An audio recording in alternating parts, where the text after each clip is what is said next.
7년 만에 중개 수수료 개편. 부동산 시장의 반응은 어떻습니까? 공인 중개사들의 반응을 보시면 공인 중개사들에게 중개 수수료는 어떻게 보면 밥줄이잖아요. 근데 이 개편안에 대해서 굉장히 많은 반발을 하고 있는데 정부가 부동산 정책 실패해서 이게 가격이 집값이 올라간 거에 대해서 그 책임을 떠넘기고 있다면서 단식 투쟁부터 전국 각지에서 시위에 돌입하겠다 이렇게 예고한 상황입니다. 네, 구체적으로 어떤 입장인지도 궁금한데요. 그렇습니다. 현재 여러 가지 불만들과 또 저런 것들이 토로되고 있는데요. 일단 핵심 중에 하나는 뭐 9억 이상, 15억 이상 뭐 이런 것들도 그렇지만 네. 가장 많이 거래되는 게 6억에서 9억 원대거든요. 여기만큼의 수수료 인하는 포기할 수 없다라는 이제 계속 주장을 하고 있고 또 중인 중개사들 같은 경우에는 뭐 일 안 한다 하는데 그 거간이라는 것, 그 둘의 매도 매수인을 맺어준다는 게 이게 이제 쉬운 일은 아니다. 맞습니다. 해보면 알겠지만은 이렇게 주장을 하고 있습니다. 또 하나 뭐 최근 들어서는 뭐 도배를 어떻게 할까, 뭐 장판을 어떻게 할까 이런 것들을 이제 본인들이 중간에서 뭐 조율해 주는데 이런 것들은 이제 반영이 되지 않고 있다. 이제 이런 이야기도 하고 있고요. 또 하나가 이제 이런 주장이죠. 앞서도 말했지만은 뭐 9억 이상은 0.9% 이내에서 협의한다. 근데 실제로 뭐 10억, 12억이었을 때 0.9%를 다 받는 경우는 드물거든요. 예, 이미 뭐 협의를 해서 0.4, 0.5를 적용을 하고 있는데 굳이 또 이렇게 해야 되느냐라는 그렇죠. 이제 이야기, 현실을 또 이야기하고 있습니다. 예.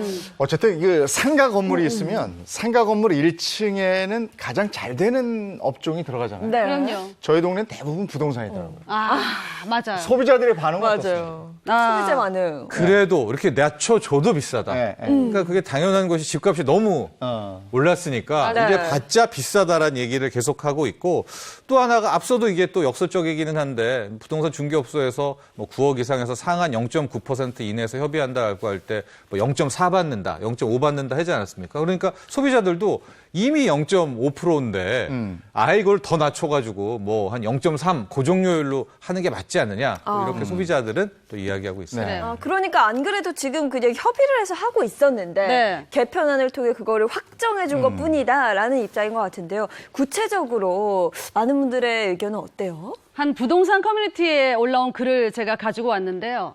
1억 원 집이나 100억 원 집이나 서류 갖추고 신고하는 방식은 똑같은데 보필 왜 차이가 나는 겁니까? 100억 원 집은 서류를 100개 더 내는 겁니까? 뭐 이런 내용인데 네. 근데 이 누리꾼들 대부분은요. 중개사가 하는 일이라고 뭐 집을 함께 보러 간 뒤에 계약서 작성해주고 소유권 등기 이전을 대행해줄 법무사를 소개해준 것뿐이다. 근데 하는 일에 비해서 지나치게 많은 수수료를 가져가는 거 아니냐? 뭐 이런 반응을 보이고 있습니다. 네. 그러니까 이참에 아예 정액제로 바꾸자 이런 얘기도 나오는데. 네. 네, 네. 소비자들은 방금 저런 주장 때문에 정액제, 그러니까 네. 뭐 가격 이런 거 상관없이 건당 50만 원, 뭐 네. 건당 30만 네, 원, 네. 건당 80만 원 건당으로 이렇게 정액제를 하든가 그럼 한 걸음 더 소비자 쪽에서는 물러나서 고정료율을 하자. 네. 몇 퍼센트 상한선 찍고 협의하지 예. 말고 뭐 0.3%, 0.4%로 고정료율제를 적용하자는 딱 정하자. 게 일단 소비자 측의 맞아요. 입장입니다. 네. 네. 정부가 근데 그 고정요율제를 하지 않는 이유는 뭐예요? 그러니까 이제 경제 논리죠. 이게 현실을 좀 다르게 얘기하고 있는데 네. 고정료율을 하면 가령 부동산 중개업소에서 이럴 수가 있죠. 네. 잘해줘도 0.4, 그렇죠. 못해줘도 0.4면은 네. 서비스 질이 떨어질 것이다라고 해서 정부는 오히려 고정료율을 안 하는데 현장에서는 오히려 고정료율을 원하고 있는 또 이런 역설이 함께 지금 나타나고 있는 거예요. 아니 뭐 실제로 보니까 그 강남의 아파트들 막 3, 40억씩 막 이렇게 하잖아요. 네. 그러면은 9% 0.9를 다 받으면 엄청나잖아요. 그러니까 그런 경우는 없죠. 사실은 한 0.67 정도에서 이렇게 조정을 하는 것 같더라고요. 네. 네. 현실적으로는 어떻게 하는 게 가장 좋을까요? 가장 좋은 것은 자유경쟁 체제죠.